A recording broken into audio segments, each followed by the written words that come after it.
Hello everyone, welcome to exam टेरी।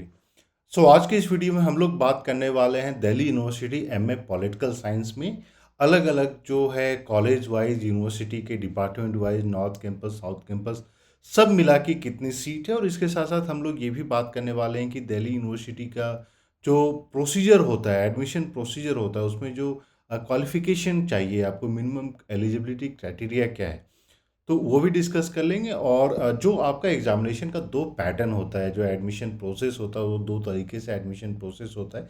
तो कौन कौन सी कॉलेजेस में कितने सीट रिजर्व्ड होती है, वो भी हम लोग बात कर लेंगे। जो क्राइटेरिया है आपका, एलिजिबिलिटी क्राइटेरिया, आप जैसे आप यहाँ पे देख पाइएगा 1A 1B और 2A। ये 2A की स्पेशल प्रोविजन है only for Delhi university student, वो भी जिसने पॉलिटिकल साइंस से बीए ऑनर्स किया है दिल्ली यूनिवर्सिटी से। यहाँ पे एक जो आप देख पाइएगा, bachelor's degree from any recognised university या फिर master's degree from any recognised university. इसका जो पेपर कोड था HUQP 18। सो आपके पास किसी भी, आपने अगर, बहुत सारे कैंडिडेट का ये क्वेश्चन आता है कि सर मैंने बीटेक किया है तो क्या हम एलिजिबल हैं, या बीएससी फिजिक्स किए हैं तो क्या एलिजिबल है। हाँ, अगर आप जो है JNU दिल्ली यूनिवर्सिटी इन सब के एंट्रेंस एग्जाम को CUET के थ्रू जो है आप कट ऑफ क्राइटेरिया को फुलफिल करते हैं, आपके अच्छे स्कोर होते हैं, तो आपको एडमिशन दिया जाएगा। अब यहाँ पे आप देख पाइएगा दो कैटेगरी दिया गया है, कैटेगरी 1 कैटेगरी 2। तो कैटेगरी 1 कैटेगरी 2 होता क्या है, उसके बारे में हम लोग डिस्कस कर लेते हैं। तो कैटेगरी 1 वो सीट्स होती है जहाँ पे एडमिशन जो है थ्रू CUET एंट्रेंस होता है। CUET के एंट्रेंस के थ्रू एडमिशन प्रोवाइड किया जाता है। और कैटेगरी 2 वो सीट्स होती है जहाँ पे दिल्ली यूनिवर्सिटी के जो BA पॉलिटिकल साइंस के जो ऑनर्स के स्टूडेंट हैं उनको डायरेक्ट एडमिशन दिया जाता है। और ये दिया जाता है बेस्ड ऑन मार्क्स, आपके जो है ग्रेजुएशन में कितने मार्क्स थे उसके बेसिस पे। तो लास्ट ईयर का कितना रहा है CUET के एंट्रेंस के थ्रू या BA जिन्होंने दिल्ली यूनिवर्सिटी से किया, उसको हम लोग सेपरेटली एक वीडियो में डिस्कस कर लेंगे। लेकिन 50% ऑफ जो टोटल सीट्स होती है वो आप मान के चले कैटेगरी 1 में होती है, और 50% आपका कैटेगरी 2 यानी कि आप बोल सकते हैं reserve for Delhi university students होता है। यहाँ पे आप देख पाइएगा जो सबसे ज़्यादा सीट होता है वो department of political science north campus में होता है। और फिर आपका department of political science south campus. इसका क्या रैंकिंग होना चाहिए, हमें किस तरीके से चूज़ करना चाहिए, ये सारी हम लोग सेपरेटली बातें करेंगे। ठीक है, उसके लिए एक अलग वीडियो चाहिए होगा, उसको हम लोग डिटेल में डिस्कस करेंगे। लेकिन यहाँ पे जो इम्पोर्टेंट जो आप लोगों को चीज़ देखने वाली है कि यहाँ पे बहुत सारे ऐसे कॉलेजेस हैं जो रिजर्व्ड फॉर वुमेन हैं। फॉर एग्जांपल यहाँ पे आप जितने भी रिजर्व कॉलेजेस फॉर वुमेन हैं, आप यहाँ पे दिल्ली में वो सब आप आपको WW ये देखने को मिलेगा। अब रिजर्व फॉर वुमेन का मतलब हो जाता है कि ये कोई इंस्टीट्यूशन नहीं है, ये ओनली वुमेन एजुकेशन है। तो यहाँ पे आपको जो एडमिशन, जितने मेल कैंडिडेट्स हैं उनको यहाँ पे एडमिशन नहीं मिलेगा। फॉर एग्जांपल LSR देखते हैं, लक्ष्मीबाई कॉलेज देखते हैं, तो एक चीज़ जो हो जाती है कि रिलेटिवली अगर हम बात करें टोटल नंबर ऑफ सीट्स की, तो फीमेल कैंडिडेट के लिए जो सीट्स है वो तो सारा कुछ अवेलेबल है। लेकिन अगर वही मेल कैंडिडेट की सीट की बात करें तो वो लिमिटेड हो जाता है।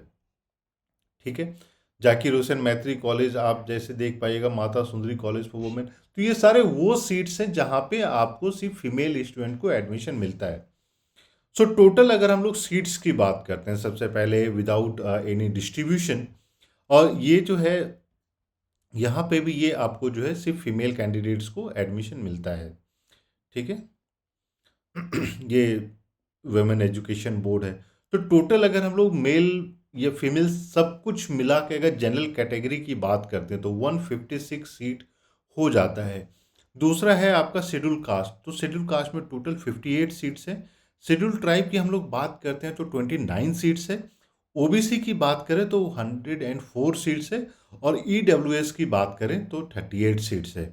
अब दिल्ली यूनिवर्सिटी में भी सुपर न्यूमररी सीट्स है, जहाँ से कि आप यहाँ पे देख पाइएगा, यहाँ पे भी सीट्स जो हैं, अगर मान लीजिए इस सारे सीट्स जो भी है यहाँ पे मेंशन किया गया है, यहाँ पे अगर डिफेंस कैटेगरी के अनुसार से, डिफेंस का जो क्राइटेरिया होता है उसके अनुसार से स्टूडेंट नहीं एडमिशन लेते हैं, तो फिर जो है अलग से कट ऑफ निकाली जाती है, जो कि सिर्फ डिफेंस के जो वार्ड होते हैं, उनके बच्चे होते हैं, उनके लिए। तो एक बार हम लोग सबसे पहले सीट्स के बारे में डिस्कस कर लें। तो देखिए, department of political science north campus, ये हर एक कैंडिडेट का फर्स्ट प्रायोरिटी होना चाहिए। अब ये देखिए, यहाँ पे जो कन्फ्यूजन हो जाते हैं, बहुत सारे स्टूडेंट जब अंडर ग्रेड लेवल पे देखते हैं तो डिपार्टमेंट का कोई कॉन्सेप्ट नहीं होता, वहाँ पे पढ़ाई कॉलेज कॉलेज में होती है। तो वहाँ पे लोगों को लगता है कि ठीक है, मेरे को एलएसआर चाहिए, हंसराज चाहिए, केएमसी चाहिए। लेकिन जब हम बात करते हैं पॉलिटिकल साइंस में एमए लेवल पे, एमएससी लेवल पे, तो यहाँ पे आपका जो प्रायोरिटी हो जाता है वो आपका डिपार्टमेंट ऑफ पॉलिटिकल साइंस हो जाता है। और देखिए, सारी पढ़ाई आपका डिपार्टमेंट ऑफ पॉलिटिकल साइंस में ही कराया जाता है। कॉलेज जो होते हैं, फॉर एग्जांपल एआरएसडी की अगर हम लोग बात करते हैं, तो ये सारे एडमिशन्स जो होते हैं कॉलेज के थ्रू होते हैं, लेकिन कॉलेज में पढ़ाई नहीं की जाती। सारा north campus department of political science में ही आपके क्लासेस होंगे। तो इसीलिए सबसे ज़्यादा सीट जो है 38 जो है आपका डिपार्टमेंट ऑफ पॉलिटिकल साइंस है। वहीं साउथ कैंपस की बात करें तो 25। शेड्यूल कास्ट के लिए आपके टोटल 13 सीट्स हो जाता है, शेड्यूल ट्राइब के लिए टोटल 7 हो जाता है, ओबीसी का 24 और ईडब्ल्यूएस का आपका टोटल 10 सीट हो जाता है। वहीं साउथ कैंपस की बात करें तो एज जनरल का हम देख पा रहे हैं 25 सीट है, शेड्यूल कास्ट का जो है आपका 10 सीट हो जाता है, शेड्यूल ट्राइब का 5 सीट हो जाता है, ओबीसी का 19 और ईडब्ल्यूएस कैंडिडेट के टोटल जो है 6 सीट्स हो जाते हैं। तो यहाँ पे आप टोटल कीजिएगा तो ये तो आपका डिपार्टमेंट का हो गया। लेकिन उसके बाद जो है फिर आपके कॉलेज वाइज हो जाते हैं। तो कॉलेज में अगर आप देखते हैं तो जैसे दौलत राम कॉलेज है, ये भी आपका नॉर्थ कैंपस में है। गार्गी कॉलेज है, ये ऑफ कैंपस कॉलेज है। इंद्रप्रस्थ, इसको भी आप जो है नॉर्थ कैंपस में ही काउंट कर लें। फिर इसके बाद लेडी श्री राम, ये आपका साउथ कैंपस हो जाता है। फिर हम लोग बात करते हैं मैत्री, ये भी आउट कैंपस है, ये भी आउट कैंपस है। माता सुंदरी देवी, ये भी आउट कैंपस है। ठीक है। तो एक चीज़ जो आप लोग को ध्यान देने वाली है कि जहाँ पे मेल कैंडिडेट के लिए सीट लिमिटेड हो जाती है, लेकिन फीमेल कैंडिडेट को जो है वो कोविड वाले में भी एडमिशन दिया जाता है, या फिर आप बोल सकते हैं जो उनके लिए वुमेन स्पेसिफिक कॉलेजेज हैं उसके थ्रू भी एडमिशन दिया जाता है। तो ओवरऑल हम लोग अगर बात करते हैं तो फीमेल कैंडिडेट के लिए अगर आप जनरल कैटेगरी से बिलोंग करते हैं तो आपके लिए तो टोटल 156 सीट्स हो जाती हैं।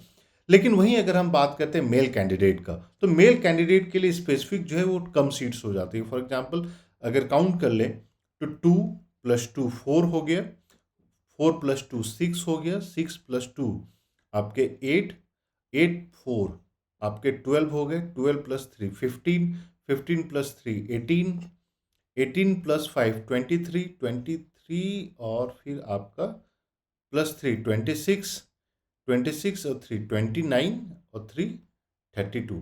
तो 32 आपके कॉलेज लेवल पे एडमिशन प्रोवाइड किया जाएगा। और प्लस आप इसमें 38 + 25, तो 38 कर देते हैं तो यहाँ पे आपके 70 हो जाते हैं, और +25 तो आपका जो है 95। यानी अगर हम टोटल सीट्स की बात करें तो जहाँ पे आपका 156 सीट्स है, तो सिर्फ मेल कैंडिडेट के लिए आपके जो है आप यहाँ से 95 सीट निकल कर आ जाता है। तो आप यहाँ से ये मान के चले कि 61 एक्स्ट्रा सीट्स है जहाँ पे सिर्फ और सिर्फ फीमेल कैंडिडेट्स को एडमिशन दिया जाता है, और ये हम बात कर रहे हैं जनरल कैटेगरी की। उसी तरीके से आप जो है अलग अलग कोर्सेज के बारे में भी देख सकते हैं, आप जिस अलग अलग कैटेगरी में बिलोंग करते हैं। बाकी आप देखिएगा तो कुछ कुछ ऐसे जो एन है, उसका मतलब हो जाता है कि वहाँ पे दूसरे कैटेगरी के लिए कोई भी सीट रिजर्व नहीं है। तो आप लोग पहले से मन बना लीजिए कि बेस्ड ऑन स्कोर जब हम लोग रिलीज करेंगे कि किस डिपार्टमेंट ऑफ नॉर्थ कैंपस की बात करें, साउथ कैंपस की बात करें, तो कितने आपको कितने मार्क्स पे एडमिशन मिल जाएगा, तब फिर आप जो है यहाँ पे अपने प्रायोरिटी वाइज भी मार्क्स कर सकते हैं कि मेरा फर्स्ट प्रायोरिटी क्या होना चाहिए। वैसे हम लोग भी बताएंगे कि आपका फर्स्ट प्रायोरिटी क्या होना चाहिए, क्योंकि फिर भी देखिए, पढ़ाई तो आपके डिपार्टमेंट में ही होती है, लेकिन बोलने में भी अच्छा लगता है ना कि मान लीजिए कि अगर मान लीजिए आपको आप फीमेल कैंडिडेट हैं, गार्गी मिल रहा है, एलएसआर मिल रहा है, तो एमए एलएसआर से किए तो उसका एक अलग वेटेज हो जाता है, एडवांटेज हो जाता है। तो उसके बारे में भी हम लोग सेपरेटली बातें करेंगे। और एडमिशन रिलेटेड कोई भी हेल्प चाहिए, क्वेरी चाहिए, तो आप लोग 8448878849 पे कॉल या मैसेज करके आप लोग पूछ सकते हैं। Will try to answer as soon as possible. और 2025 के लिए आप लोग जितने लोग प्रिपरेशन कर रहे हैं, अगर मान लीजिए दिल्ली यूनिवर्सिटी के लिए आपका एडमिशन नहीं हो पाता है, आपका यूपीएससी प्लान है तो फिर 1 साल वेट करना, अच्छे से एग्ज़ाम देना वो ज़्यादा बेटर होगा। क्योंकि चाहे आप यूपीएससी में जाना चाहते हैं, एकेडमिक्स में जाना चाहते हैं, इंटरनेशनल ऑर्गेनाइजेशन में काम करना चाहते हैं, रिसर्च इंस्टीट्यूट में काम करना चाहते हैं, तो एकेडमिकली आपको साउंड रहना पड़ेगा। इट्स मच बेटर कि आप 1 साल गैप लेके पढ़ाई कर लीजिए रादर देन आप ऐसे इंस्टीट्यूट में एडमिशन ले लिए जिसका एकेडमिक वर्ल्ड में कोई जो है खास अभी तक रिकॉग्निशन नहीं है। तो उस चीज़ का एक इम्पॉर्टेंट इम्पैक्ट पड़ जाता है आपके फ्यूचर के जर्नी पे, चाहे वो एकेडमिक जर्नी होता है या रिसर्च जर्नी होता है, तो उसका बहुत बड़ा इम्पैक्ट होता है। तो अच्छी बात है कि आप जो है 1 साल का ब्रेक लेके 100% प्रिपरेशन स्टार्ट कर दीजिए। और अगर आपको क्लासेस ज्वाइन करनी है, स्टडी मटेरियल चाहिए, कुछ भी चाहिए, तो आप इसी नंबर पे कॉल या मैसेज कर दीजिए। ऑनलाइन क्लासेस जो है 1 मई से स्टार्ट हो रहा है और उसके बारे में भी आपको सारी इन्फॉर्मेशन दी जाएगी। अगर आप न्यू हैं इस चैनल पे तो प्लीज़ चैनल को सब्सक्राइब कर लें और नोटिफिकेशन बेल भी दबा लें, सो दैट जितनी इंपॉर्टेंट अपडेट्स होते हैं वो सारा आपको मिलता रहे। और वीडियो पसंद आया तो प्लीज़ वीडियो को लाइक कर दें और अपने फ्रेंड के साथ भी शेयर करें, सो दैट उनको भी सारा इंपॉर्टेंट अपडेट मिलता रहे। So thank you and we wish you all the very best.